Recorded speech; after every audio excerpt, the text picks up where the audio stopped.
নিযুক্তিৰ প্ৰক্ৰিয়াটোত আমি অকণমান দেৰি কৰিছোঁ এইটো কাৰণে যে আমি প্ৰথম ভেকেঞ্চিখিনি উলিয়াই ল'ব খুজিছোঁ। নমস্কাৰ, সকলোকে পুনৰ নতুন এটা ভিডিঅ'লৈ স্বাগতম জনাইছোঁ। যিহেতু সকলোৱে গম পাইছে চাগে, যিহেতু আজি আমি আলোচনা কৰিম যে আসাম কামাণ্ডোৰ বিষয়ে বহুতে মোক কমেণ্ট কৰি আছে। দাদা, আসাম কামাণ্ডোৰ যিহেতু পষ্ট 3টা আছে, 3টা ওলাই আছে বৰ্তমানলৈকে, তাত এতিয়া আমাৰ পষ্ট ইনক্ৰিজ হ'ব নাই বা ভেকেঞ্চি আকৌ হেড কৰিবগৈ নাই, এইখিনি কথাক লৈ বহুতে মোক কমেণ্ট কৰি আছে। ভাবিছোঁ আজি এই ভিডিঅ'ত আপোনালোকক গোটেই কামাণ্ডো আমাৰ পষ্ট ইনক্ৰিজ হ'বনে নাই বা আমাৰ কামাণ্ডো যিহেতু আমাৰ বয়সটো বঢ়াই দিছে, এইখিনি কথা নিশ্চয় সকলোৱে গম পাইছে। আৰু এইখিনিক লৈ বহুতে মোক কমেণ্ট কৰি আছে, দাদা তাৰ ওপৰত কমপ্লিট এটা ডিটেইলছ ভিডিঅ' লাগে বুলি কৈ আছে। ভাবিছোঁ আজি এই ভিডিঅ'ত কমপ্লিট আমাৰ আজি আসাম কামাণ্ডোৰ বিষয়ে বা আসাম কামাণ্ডোৰ আমাৰ যিহেতু পষ্ট ইনক্ৰিজ হ'বনে নাই, পষ্ট কিমানটা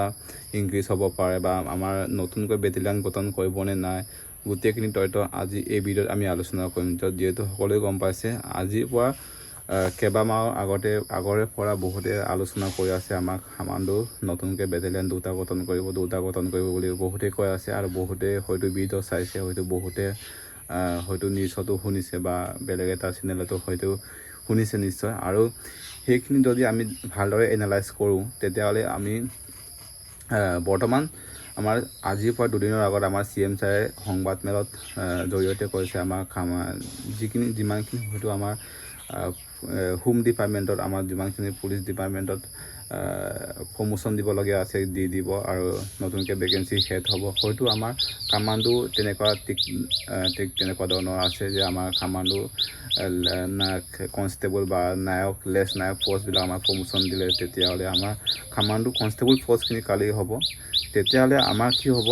নতুনকৈ গঠন হোৱাৰ চান্স এটা থাকে বা আমাৰ নতুনকৈ গঠন নহ'লেও যিমানখিনি এতিয়া কামাণ্ডো বেটেলিয়ান আছে, চ' এইখিনিক বাকী প্ৰমোশ্যন দি বাকী পষ্ট খালি থকাখিনি আমাৰ নতুনকৈ হেড কৰাই দিব পাৰে। তো মই ভাবোঁ এইখিনি কথালৈ হয়তো চৰকাৰে বহুতে গুৰুত্ব লৈছে বা বহুতে হয়তো কামাণ্ডো যিহেতু আমাৰ প্ৰয়োজন হয় বা আমাৰ দেশৰ বা আমাৰ অসমৰ নিৰাপত্তাৰ কাৰণে আমাৰ কামাণ্ডোখিনিও হয়তো দৰকাৰী হয়। এইকাৰণে মই ভাবোঁ আপোনালোকে এতিয়া বৰ্তমান আমাৰ 3টা পষ্ট খালী হৈ আছে, বৰ্তমান 3টা পষ্ট মুকলি হৈ এপ্লাই কৰিছে নিশ্চয় অল আছামত। আৰু তাক লৈ বহুতে চিন্তিত হৈ আছে যে আমাৰ 3টা পষ্টনো কি হ'ব, বা বহুতে হয়তো বৰিং লাগিছে, মই দৌৰিম নে নদৌৰিম বা এনেই দৌৰিম, তেনেকুৱা কথা বহুতে মোক কমেণ্টত আহিছে বা শুনা পাইছোঁ বা আমি দেখি পাইছোঁ। চ' আমি এতিয়া এইটো আমি মেটাৰ কৰিব নালাগে, আমি জাষ্ট এতিয়া আমি আশা কৰি থাকিব লাগিব যে আমাৰ কামাণ্ডো পষ্ট ইনক্ৰিজ হ'ব বা বঢ়াই দিব। যদিও 2টা পষ্ট যদি গঠন নকৰে, তেতিয়াহ'লে আমাৰ যোনখিনি এতিয়া কনষ্টেবল লেভেলৰ পষ্ট, এইকেইটা যদি লেছ নায়কলৈ বা নায়কলৈ প্ৰমোশ্যন দিয়ে, তেতিয়াহ'লে আমাৰ কনষ্টেবল লেভেলৰ পষ্টখিনি খালী হৈ যাব। তেতিয়াহ'লে আমাৰ কমপ্লিট আমাৰ 1000+ আমাৰ ওলাব পৰা চান্স এটা আছে, তাৰমানে কামাণ্ডো পষ্টৰ। যিহেতু সকলোৱে গম পাইছে, 2022 চনত কামাণ্ডোটো লৈছিলোঁ, তেতিয়া আপুনি 2124 মান আছিলে, আৰু ৰিচেণ্ট আপোনালোকৰ লৈছিলে চনত যোৱা 25 চনত লৈছিলে হয় চাগে। 25 চনত লৈছিলে যদিও তাত বহুত কমকৈ লৈছিলে, তাৰমানে 150টা নাই কিবা এটা আছিলে। তো যদি তাৰ মতে যদি আমি এনালাইজ কৰোঁ, যদি আগৰ ছিনিয়ৰ ৰেংকবিলাকৰ যদি প্ৰমোশ্যন দিয়ে, মই ভাৱনাত বা মোৰ এনালাইজ কৰাত বহুতে পষ্ট খালী হোৱাৰ চান্স এটা আছে। তো সেইখিনিয়ে মই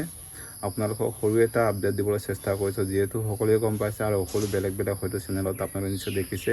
বহুতে হয়তো বেলেগ ধৰণৰ ভিডিঅ' বনাইছে, বহুতে বেলেগ ধৰণৰ হয়তো কথা কৈছে, আমাৰ কামাণ্ডো বঢ়াব বা ইনক্ৰিজ হ'ব বা নহ'ব বা গঠন কৰিব নতুন বেটেলিয়ান বা গঠন নকৰিব। তো তাক লৈ বহুতে সমালোচনা কৰি আছে। তো মই ভাবোঁ যে এইবিলাক আপোনালোকে মেটাৰ কৰি লাভ নাই। আপুনি এতিয়া 800 মিটাৰে হওক, 3200 মিটাৰে হওক, 1600 মিটাৰে হওক, আপোনালোকে এতিয়া ভালদৰে প্ৰিপেৰেশ্যন কৰি থকা ৰানিঙৰ কাৰণে। যদি কনষ্টেবল লেভেলৰ পষ্টৰ কাৰণে যদি আপুনি প্ৰিপেৰেশ্যন কৰি আছে, যদি SI লেভেলৰ পষ্টৰ কাৰণে যদি আপোনালোকে প্ৰিপেৰেশ্যন কৰি আছে, ভালদৰে পঢ়িব লাগিব প্ৰথমতে। এইখিনি কথা নিশ্চয় সকলোৱে গম পাইছে, আৰু বেলেগকৈ হয়তো আপোনালোকক বুজাবলগীয়া নাই,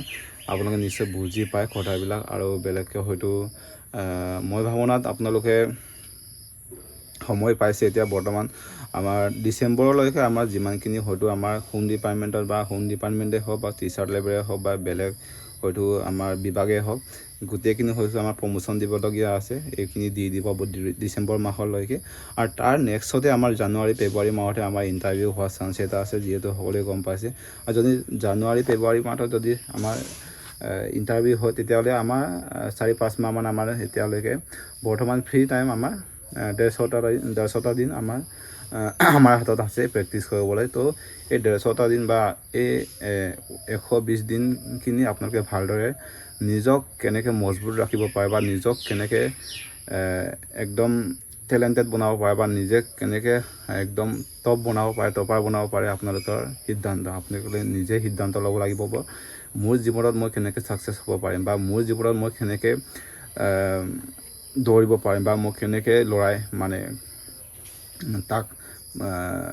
আগুৱাই যাব পাৰিম এইখিনি কথা আমি ভাবিব লাগিব নিজৰ জীৱনৰ কাৰণে হয় ন তো নিজেই যদি কিবা এটা নিজৰ যদি কিবা স্বাধীন নহয় এইকাৰণে মানে একো নহয় মানে এইকাৰণে মই ভাবোঁ আপোনালোকে ভালদৰে প্ৰেক্টিছ কৰা ভালদৰে নিজৰ জীৱনলৈ ফ'কাছ কৰা নিজৰ জীৱনটো কাইলৈ হয়তো চাকৰি নাপালেও মই কেনেকৈ বিজনেছ কৰি চলাব পাৰিম পৰিয়ালখন বা মোৰ ফেমিলিখন এনেকুৱা কথাক লৈ বহুতে হয়তো ভাবিবলগীয়া হয় বা হয়তো চবেইতো হয়তো চাকৰি নাপায় হয় নহয় এতিয়া প'ষ্ট ওলাব 6-7 হাজাৰমান এপ্লাই কৰিব 15-16 লাখমান তো তাৰ পৰা 5-6 হাজাৰ মানে পাছ কৰিব বা এপইণ্টমেণ্ট পাব এইখিনিহে তো মই ভাবোঁ আপোনালোকৰ হয়তো চাকৰিতে ফ'কাছ নকৰিব আপোনালোকে মই চাকৰি নাপালে যে মোৰ জীৱনটো একদম মোৰ বেকাৰ এইটো কথা নহয় আপোনালোকে চাকৰি কৰিলে যে ধনী মানুহ হয় বা চাকৰি নকৰিলে যে বেকাৰ এইটো কথা নহয় চ' আপোনালোকে মই আগতে এটা ভিডিঅ' বনাইছিলোঁ যে চাকৰি কৰিলে যে ধনী হ'ব এইটো কথা নহয় চ' মই চাকৰি সৈতে আমাৰ এটা গভাৰ্ণমেণ্টৰ এটা আণ্ডাৰত চলা এটা চাকৰি এইখিনি মই ক'ব বিচাৰিছোঁ আৰু বেলেগে ক'বলগীয়া নাই আপোনালোকে নিশ্চয় বুজি পাই বুজাবলগীয়া নাই এইখিনি সময়ত চ' আপোনালোকে এতিয়া নিজৰ জীৱনটো কেনেকৈ ছাকচেছ হ'ব পাৰিম বা এইটোলৈ ফ'কাছ কৰা এইখিনিয়ে আছিলে আৰু এটা ভিডিঅ' যদি ভাল লাগে লাইক কমেণ্ট শ্বেয়াৰ কৰি দিব তো নতুনকৈ চেনেলটো আছে ছাবস্ক্ৰাইব কৰি দিব তো বাই বাই নেক্সট ভিডিঅ'ত লগ পাম